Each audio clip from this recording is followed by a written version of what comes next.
Conversei com Adriana Sarti sobre o maior comunicador da TV brasileira. E foi em relação aos mais de 12 anos em que ela esteve ao lado dele em seus programas, mais precisamente de 1986 a 1998. Você vai saber detalhes de bastidores, a relação de trabalho e amizade e principalmente o que ele representa na vida dela até hoje. Por isso eu peço, se inscreva em meu canal desde já, ative o sininho para as notificações, coloque na agenda. Neste sábado, no Sabavlog no canal Solano, Adriana Sarti conta tudo sobre Silvio Santos, numa homenagem especial aos seus 90 anos.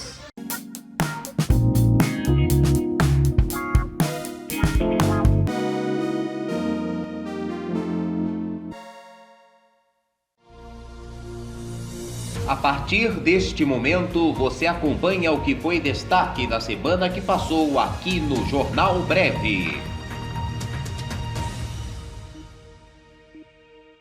Moro nega conflito de interesses em empresa de consultoria. O ex-ministro da Justiça e Segurança Pública, Sérgio Moro, se manifestou nesta segunda-feira sobre a admissão como sócio-diretor da consultoria americana de gestão de empresas Álvares e Marçal, 7 meses após deixar o governo Bolsonaro. Nas redes sociais, confirmou a contratação que havia sido anunciada pela empresa no domingo e negou o conflito de interesses no novo cargo. Ingresso nos quadros da renomada empresa de consultoria internacional Álvares e Marçal para ajudar as empresas a fazer a coisa certa, com políticas de integridade e anticorrupção. Não é advocacia, nem atuarei em casos de potencial conflito de interesses, escreveu em sua conta no Twitter. Na AEM, Moro vai atuar na área de disputas e investigações da empresa em nível global, com base na sede da empresa em São Paulo. O foco do trabalho será o desenvolvimento de políticas antifraude e corrupção, governanças de integridade e conformidade e políticas de compliance. A consultoria atua, por exemplo, no processo de recuperação da Odebrecht, empreiteira que fechou acordo com a leniência da Lava Jato e viu 77 de seus executivos fecharem delação premiada, inclusive o patriarca Marcelo Emílio Odebrecht e seu filho Marcelo Odebrecht, que foi condenado por Moro em diferentes ações penais. As negociações para levar Moro ao Álvares e Marçal tiveram início nos Estados Unidos, onde a companhia foi criada. Estamos muito felizes com a vinda do Dr. Sérgio Moro como sócio-diretor do Álvares e Marçal. É um profissional com mais de 20 anos de experiência em investigação, disse Adriano Ponciano, sócio da empresa. Conta de luz voltará a ter cobrança de taxa extra em dezembro. A diretoria da ANEEL decidiu, em reunião extraordinária realizada, reativar a sistemática de acionamento das bandeiras tarifárias. Ficou estabelecida a bandeira vermelha, patamar 2, no mês de dezembro de 2020, com custo de R$ 6,24 para cada 100 kWh consumidos. Em maio deste ano, por conta da pandemia do novo Covid, a ANEEL havia decidido manter a bandeira verde acionada até 31 de dezembro, mas a queda no nível de armazenamento nos reservatórios das hidrelétricas e a retomada do consumo de energia levaram à revisão da decisão.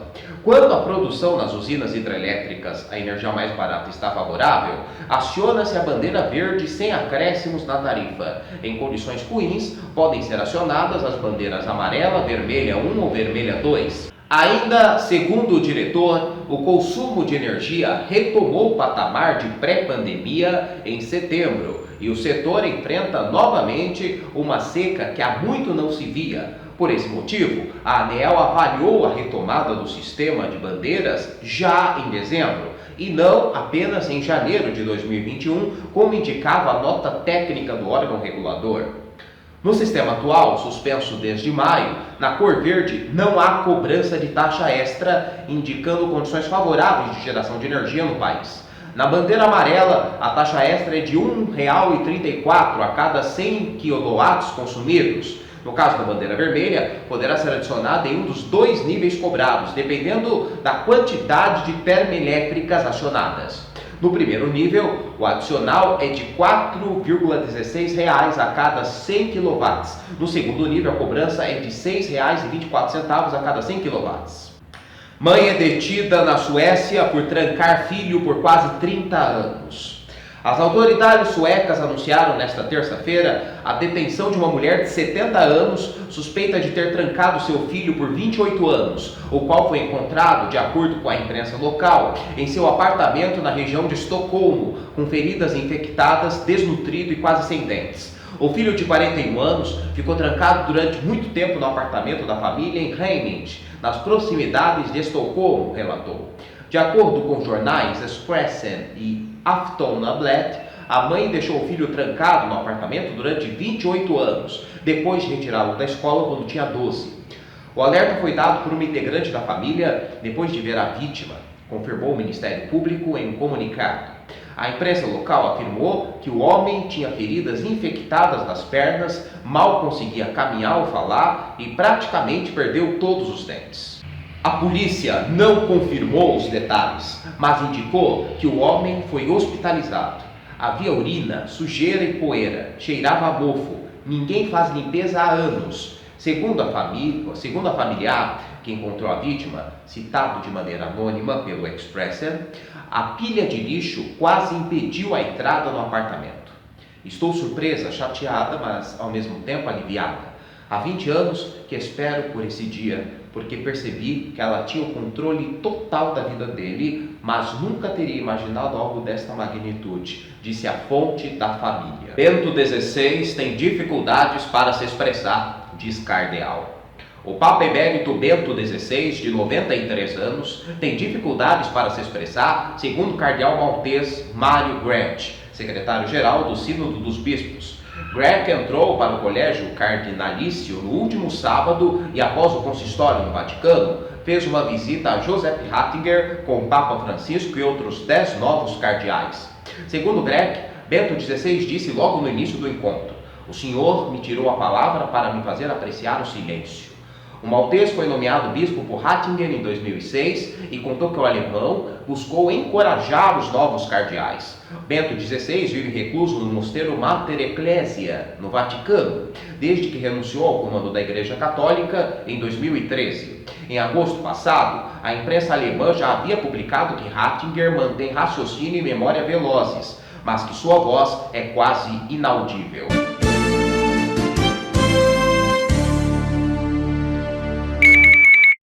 Ação popular movida por advogados pede anulação das eleições municipais.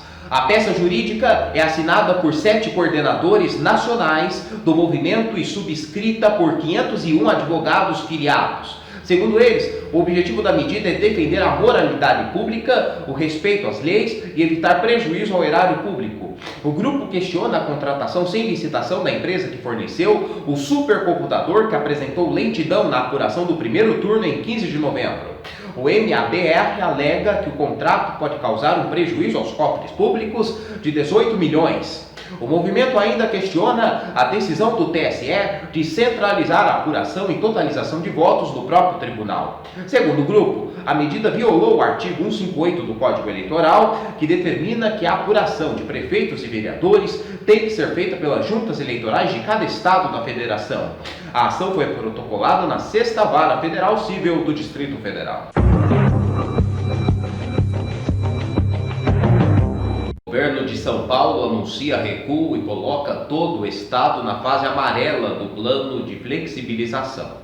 O governo de São Paulo colocou todo o estado na fase amarela do plano de flexibilização econômica. O anúncio foi feito durante coletiva de imprensa no início da tarde desta segunda-feira. Com a medida, 6 regiões que estavam na fase verde, a menos restritiva, entre elas a capital paulista, regridem e devem voltar a reduzir o funcionamento de comércios e serviços. As demais 11 regiões que já estavam na fase amarela não avançam e seguem no mesmo estágio.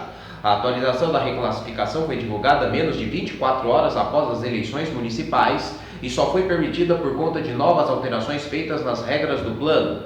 Estabelecimentos de todos os setores ficam com capacidade limitada a 40%, funcionamento máximo de 10 horas por dia e com horário de funcionamento limitado até as 22 horas. Eventos com público em pé passam a ser proibidos. De acordo com o Plano São Paulo, cinemas, teatros e museus podem permanecer abertos na fase amarela. No entanto, as prefeituras têm autonomia para decidir o que e quando deve reabrir. Na capital paulista, o prefeito Bruno Covas determinou que a abertura dos setores da cultura só ocorreria quando a cidade estivesse na fase verde. Na fase amarela, é permitida a abertura de instituições de ensino públicas e privadas do Estado. Portanto, as escolas permanecerão em funcionamento.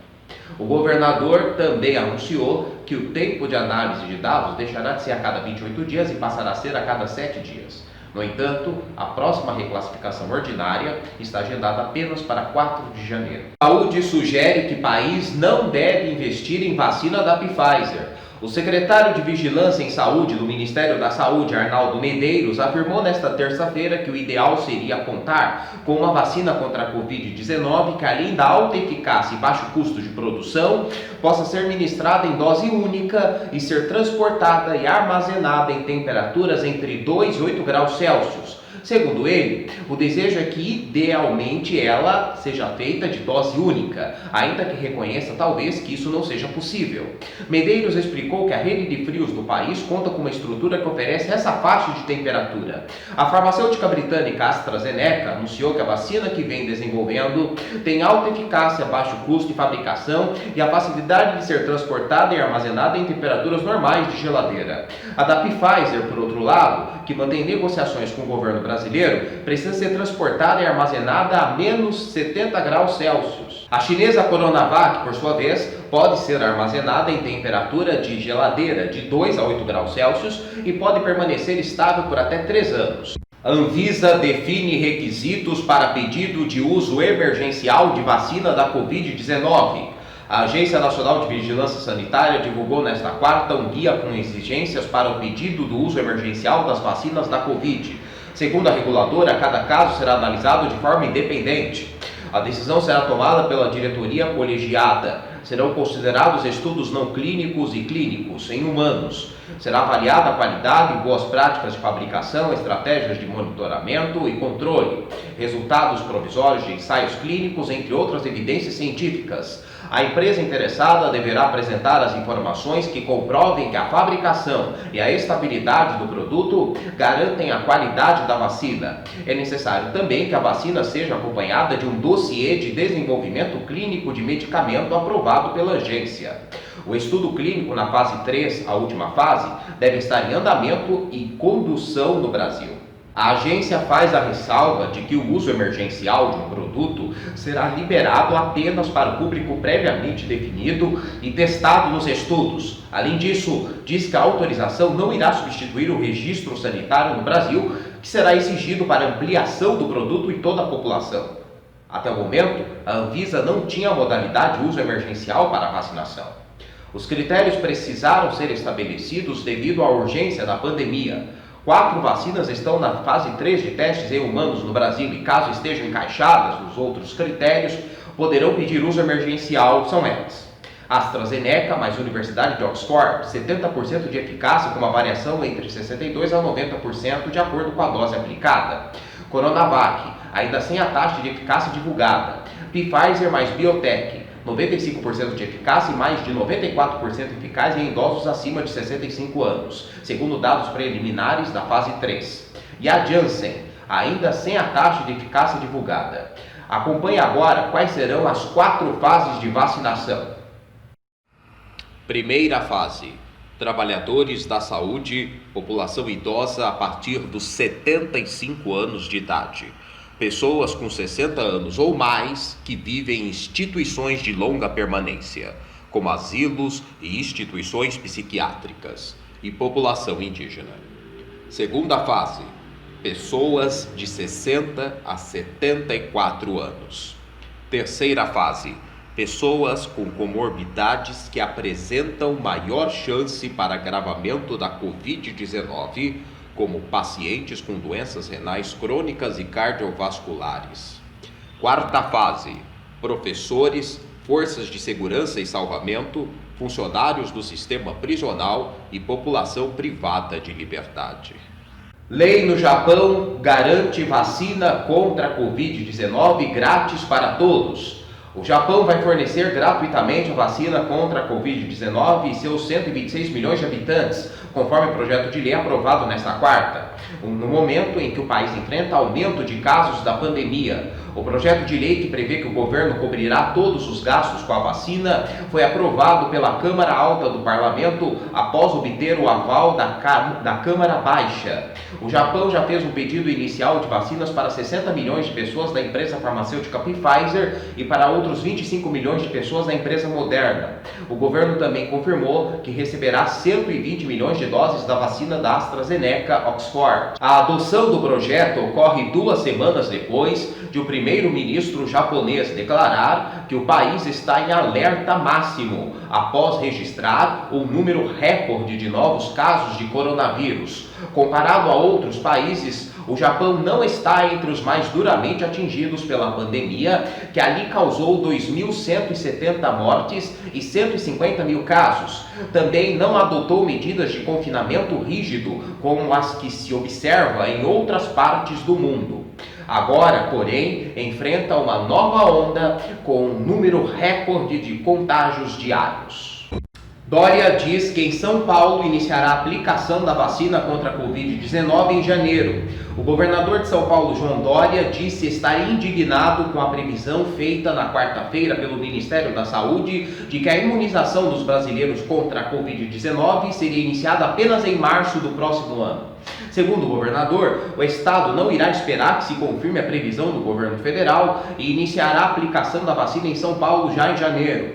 Para o coordenador executivo do Centro de Contingência do Coronavírus em São Paulo, João Gabardo, assim que o Instituto Butantan concluir a terceira fase de testes clínicos, o imunizante estaria apto para uso emergencial. Conforme informou, a previsão de entrega do relatório à Agência Nacional de Vigilância Sanitária é 14 ou 15 de dezembro. Segundo o presidente do Instituto Butantan, Dimas Covas, em janeiro, milhares de pessoas vão ficar doentes. Estamos perplexos com a estimativa de começar a vacinação em março, reforçou Covas.